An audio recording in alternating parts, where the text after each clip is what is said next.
Hey lovelies, you're welcome back to Reviews and Recaps. Today we're going to be talking about Stormi Steele being exposed by Kyle, who was her COO. We're going to talk about it. We're going to break down his statement. So just to give you some context about what you're expecting, it's going to be me reading Kyle's statement. I'm going to be talking to you guys about my opinion, and then I'll give you guys an opportunity to also let me know what you guys think.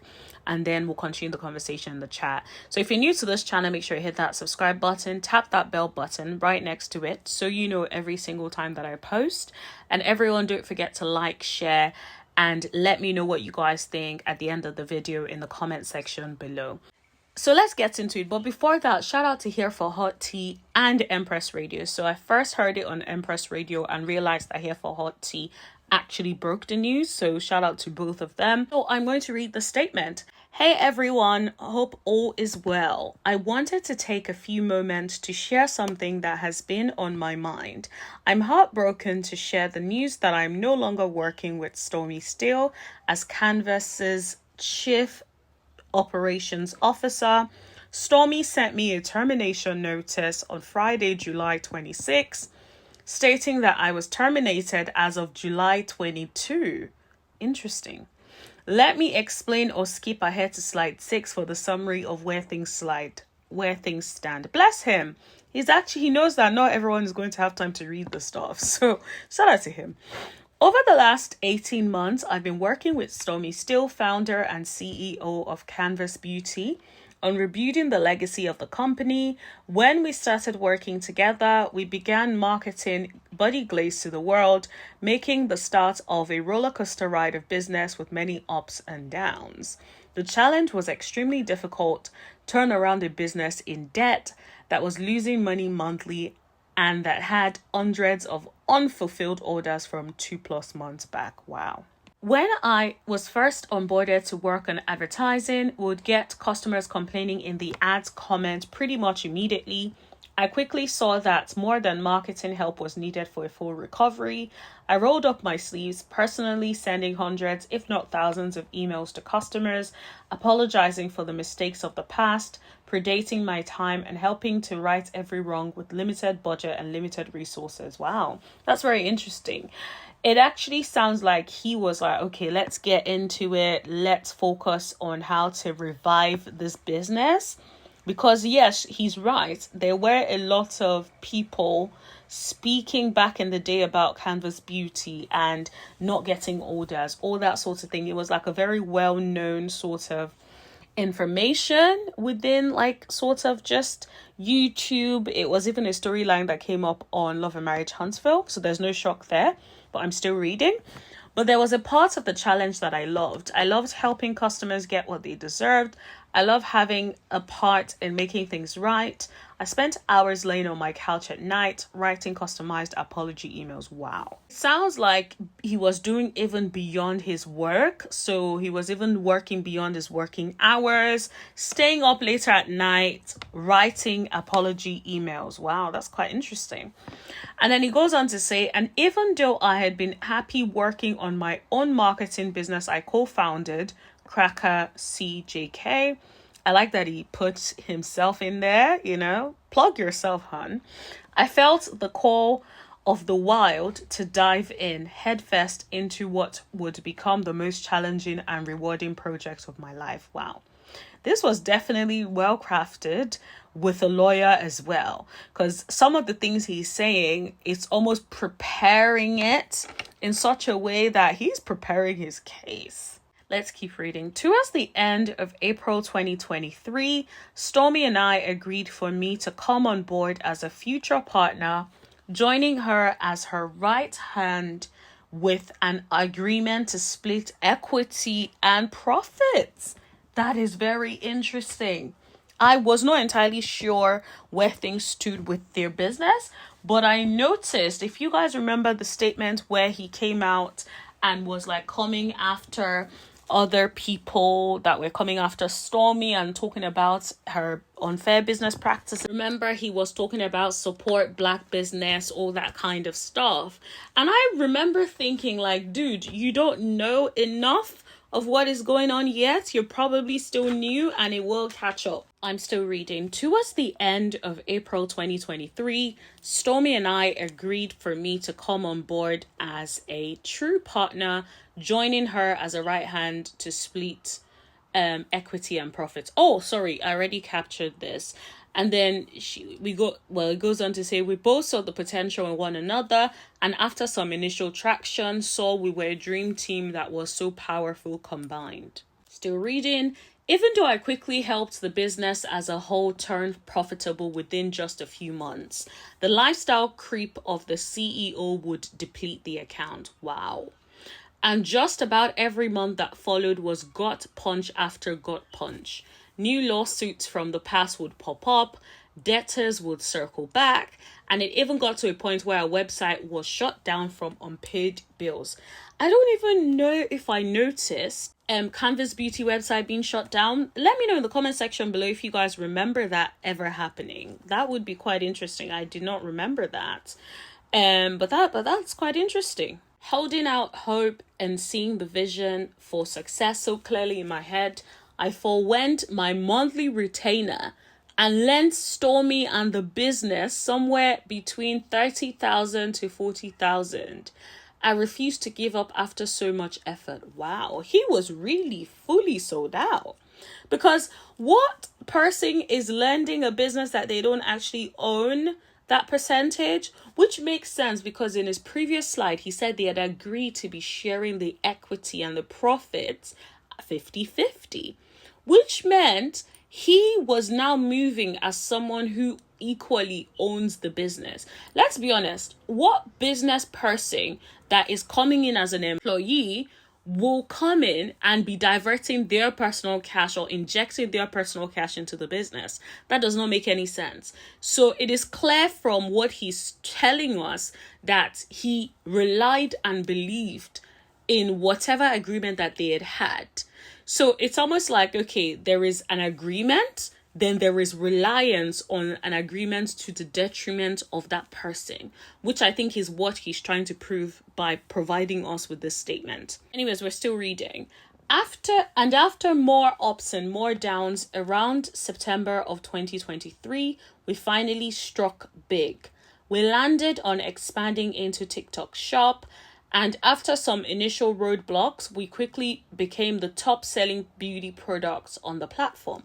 As the holiday season rolled around, we really moved mountains to keep up with demand. Our 10,000 sales days turned into 100,000 sales days. We were on cloud 9, and I felt every day that it was a dream I could wake up from at any time. Even though I was doing the job of 5 people, the kid inside of me was beaming with pride at becoming an executive at a beauty company and arguably the fastest growing one in the world. Guys, he's being very intentional about what he's saying. Who says he's doing the job of 5 people? He is laying out his claim so clearly, and I'm here for it. He's like, even though I was doing the job of 5 people, I was this, I was that. I'm just like, I can't wait to hear what it is that Stormi's argument is, because from what he's saying so far, it sounds like when Stormi's business was in a ditch, he came and turned it all around. That's what it is given. And so it's like Stormi, from Stormi's side, is like, what exactly are we missing? Anyways, let's keep reading. The holiday season was good to us, and we ended the year with a $475,000 sales day. We were beyond over the moon. As the months of 2024 progressed, the stakes became higher and higher, and the workload, of course, too. Having held on to too much of the work I accumulated when funds were tight, I was doing the work of customer service, graphic and label design, inventory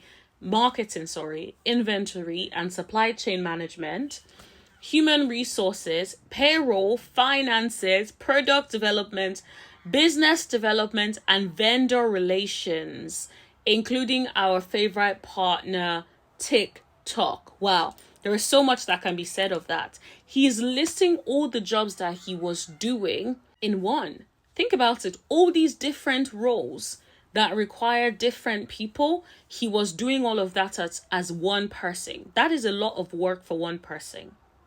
Now, he now talks about, and I'm reading now, but through all of the hard work, we ended March with nearly $5 million in sales, quite literally about 25 times from a year prior. We were on top of the world. TikTok lives became more high stakes too. We broke records with TikTok, first becoming the first brand to sell 400,000 plus in a single live stream. And then in June, becoming the first brand and Stormi the first creator to sell over $1 million in a single live.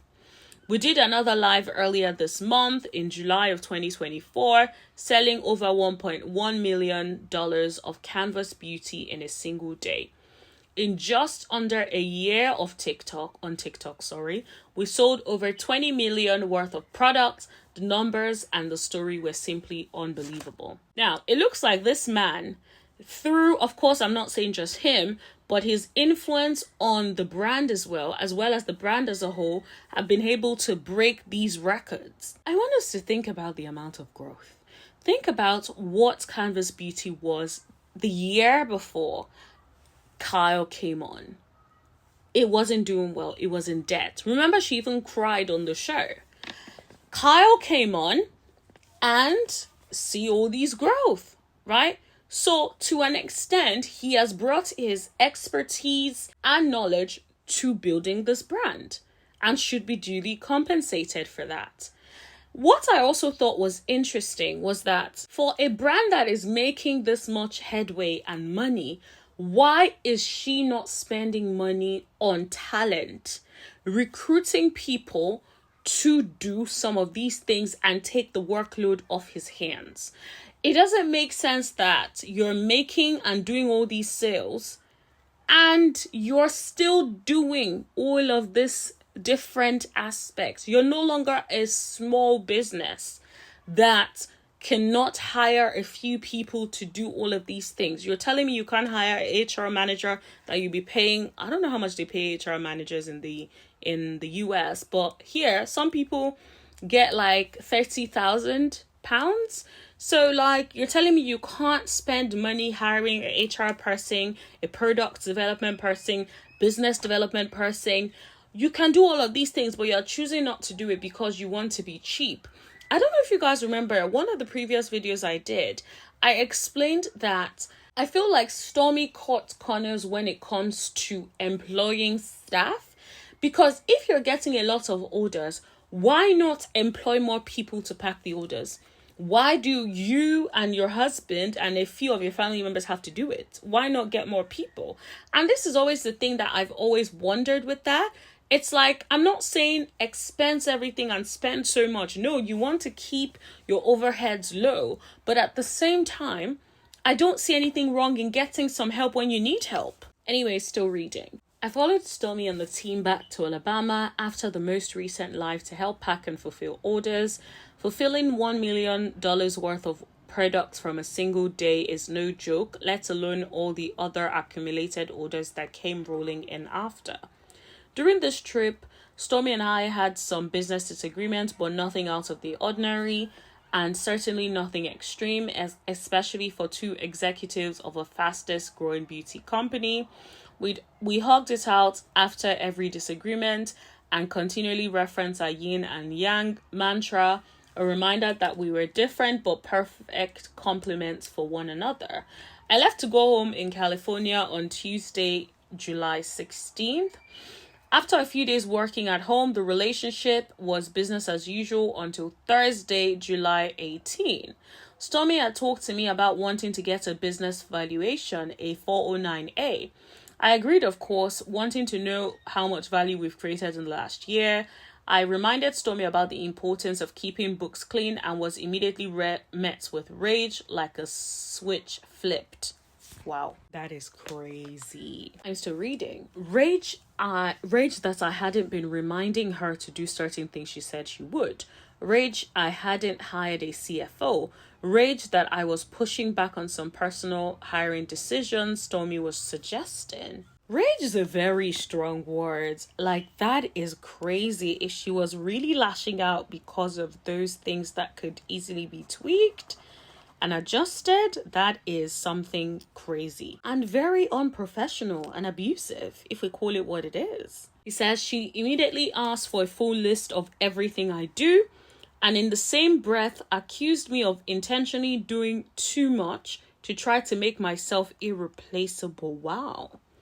And in an effort to hurt the business. I feel like reading this is just making me feel like this is a perfect example of sometimes you give your all to a business. If it's not your business, the way they sometimes treat you is like, yo, I did all this for you and they don't appreciate it. I have so many examples if I wanted to give. Like, it's crazy out here. You imagine slaving for somebody and they don't even have the decency to respect and appreciate what you've done for the business and for them. And instead then try to make it seem like you're trying to make yourself indispensable. That's crazy. That is hella insane to me. Now, I'm going to keep reading. I was dumbfounded at the accusations, obliged to providing the list of duties, of course, because I always would follow the direction of my CEO and business partner. I also included every one of my contacts, vendors, and everyone that would be helpful should I, God forbid, be hit by a boss. The next day, on Friday, July 19, I called Stormi asking to get clarity about my roles and responsibilities going forward, as she had the prior day said she was stripping me of some of my usual duties like payroll that I had been managing for about a year. I was already in process of handing over to a colleague. During this phone call, when I mentioned that I sent a full list of everything I do and my contacts should she need to replace me, she panicked and kept insisting that I was quitting and resigning. Wow. I denied this several times, saying over and over I wasn't quitting and I was not resigning, but Stormi replied with many hurtful things, including that out of all people she has ever worked with, including those that stole from her, that I was the worst of them all. Wow. What? This is the thing. You guys remember I made a video recently and I said Stormi is extremely emotional and she is led by emotions, and that is her issue. That is the problem with her. You have to be able to know when to bite your tongue. You cannot speak to people like this. You cannot speak to someone who has done so much for you in the way in which you're speaking to Kyle, if we're believing his version of events. She then said, we're done, over and over, and talk to my lawyer. We said bye and hung up. Wow. She called me back about an hour later. I asked to record the conversation, good guy. And the conclusion of the call was that we would cool off, enjoy the weekend to come, and talk again on Sunday. She kept insisting I tell her what my handoff plan would be, but I was explaining my head was still spinning at the idea of leaving the company I dedicated my life to over the last year and a half. We ended the call on good terms and wished each other a happy weekend. Not even a few hours after the call, Stormi had started to inform our vendors, namely TikTok, that she would need to be included in conversations going forward. Wow. The next day, on Saturday morning, I woke up having been locked out of my work email. She is bugging. Does she know you don't do this? You don't do them things? What lawyer did she speak to? This is crazy. The next day, on Saturday morning, I woke up having been locked out of my email and thus nearly everything I've worked on for the past year and a half, including my personal financial expense spreadsheet. On Sunday, when Stormi reached out about time to talk on the phone, I told her my head was still spinning and that locking me out of my email and contacting TikTok on Friday evening right after our conversation about cooling off really violated my trust. Sensing tensions were still high, I said I will be taking a leave of absence starting on Monday, having never taken a true day off in the last 18 months since we started working together. Wow. That is a long time to not be taking a holiday. And let's be clear, that is not right, that is not fair, and that is going against some labor laws, I'm sure it is. Like, not taking holidays? Interesting. I reaffirmed my belief in her and my wish for the success of the company, regardless of if she chose to have me back. She said she would reach out later in the week. On Tuesday, July 23, her lawyer reached out to me asking for a phone call to discuss Stormi and I parting ways, which was news to me. Wow.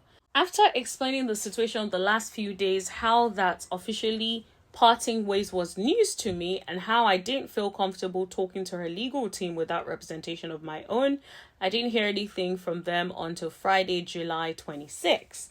When Friday rolled around, at the end of the day, around 5 p.m. my time, I received an email from Stormi indicating that I had been terminated as of Monday, July 22nd, on the day I had taken my leave of absence. Wow. It's shocking, but it's not shocking at the same time. I don't know if that makes any sense, because it's like, it's not shocking because of all the things we've heard about Stormi and how she moves, but it's shocking that she has the audacity to actually move in this way when there are records. Like, it's like, what are you doing? Who advised you? In the same email, Stormi included a separation agreement that meant I would sign away any claims I have for my share of unpaid profits, 7 figures, any claims I have for ownership, equity, and my ability to speak openly about my experience working with Stormi and Canvas. Wow, that is brutal. She is savage.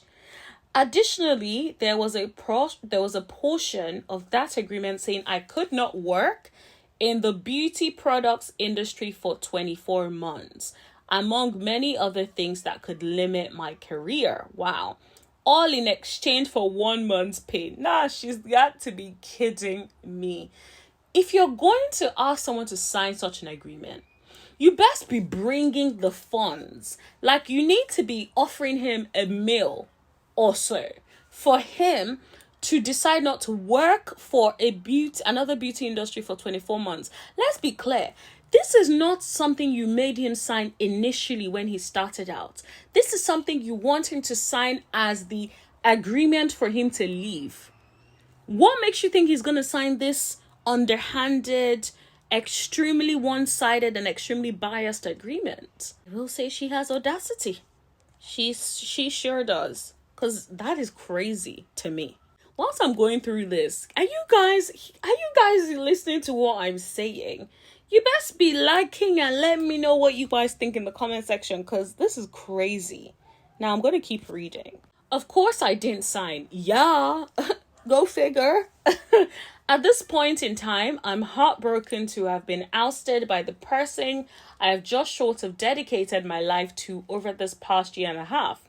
After all the sleepless nights, all the collaboration, all of the work, efforts, and strategy that's gone into creating one of the most successful beauty brands of all time, to be pushed out over something so minute shortly after discussing that the company could possibly be worth 9 figures, it's so bizarre to me. Someone who I have arguably called my best friend, someone who openly shared every detail of her life with me, someone who called me an uncle to her son, someone who asked for my advice on family matters and who I talk to several times a day, just about every single thing over the last 18 months to push me out over something so minor.